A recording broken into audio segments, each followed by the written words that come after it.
Okay, I want to talk a little bit about this idea that's come up in this conversation with Donna Kane about the relationship between language and thinking. You know, humans, we love to go, hey, the ability to have language, that's what's so special. We're just really desperate to find what's so special. It's like, I guess we don't feel very special or something. And, so we want to say, oh, language is the fundament of thought. And, granted, I believe this more than a lot of people. Some people believe that language is for communication. I believe it is for thought. Yes, it's true, like philosophers generally think. I believe it's for thought.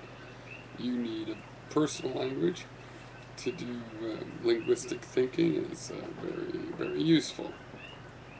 All right, verbal thinking, you asked, okay. However, as I've said, half of our brain doesn't know how to speak now.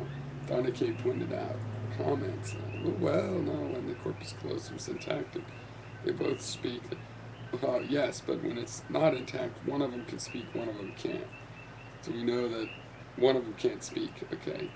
But it has ideas that can be expressed. It can communicate somehow without language, because it doesn't have language, verbal language. Sorry, it has some sort of language, but not a verbal language. It communicates to the part that knows that's verbal, and that part can say, oh, that's what you mean, and it can render words on that, just like it could take a picture and you could put it through your hand and paint it and render the idea that way. You can render the idea verbally or otherwise.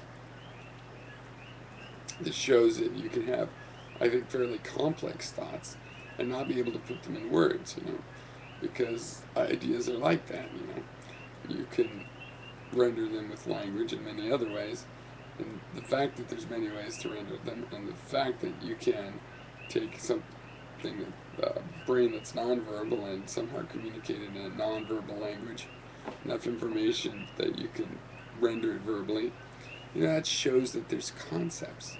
This is where we get our definition of concept from, really, if we're going to look closely. We're going to realize that there's this big idea. And even on the verbal part of the brain, the concept is this big idea. And the word, it just represents it. And ultimately, no, it does not contain it. The word does not contain the whole idea. The idea is partly in our experiences we haven't processed and out there in the real world, and partly it is processed and it's changing. And the word's an interface. If we're talking about a software library, if concepts were stored in software libraries, then the words are just the function names. Yeah, we use them as if they are the function. We use the name as if it does the work, but it's really just the name for looking up this bit of code that does the work. And it's the same way. A word is just a way of looking up a concept. We don't necessarily even understand the concept, but we can still index it with a word. And so, language is a wonderful thing, very useful. And to understand it well, therefore, is very useful and important.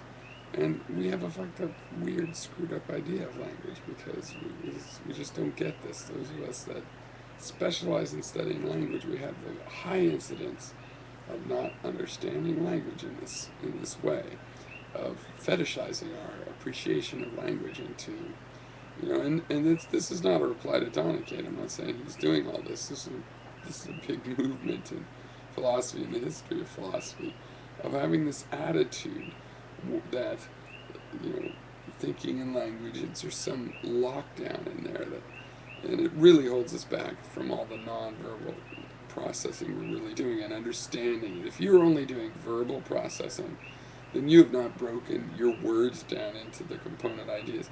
You've not looked deep enough. If you look deep enough, you'll see what I see, which is a word simply brings a concept to mind that then you're stuck with using feelings and notions and considering attitudes in order to process it. So, cheers.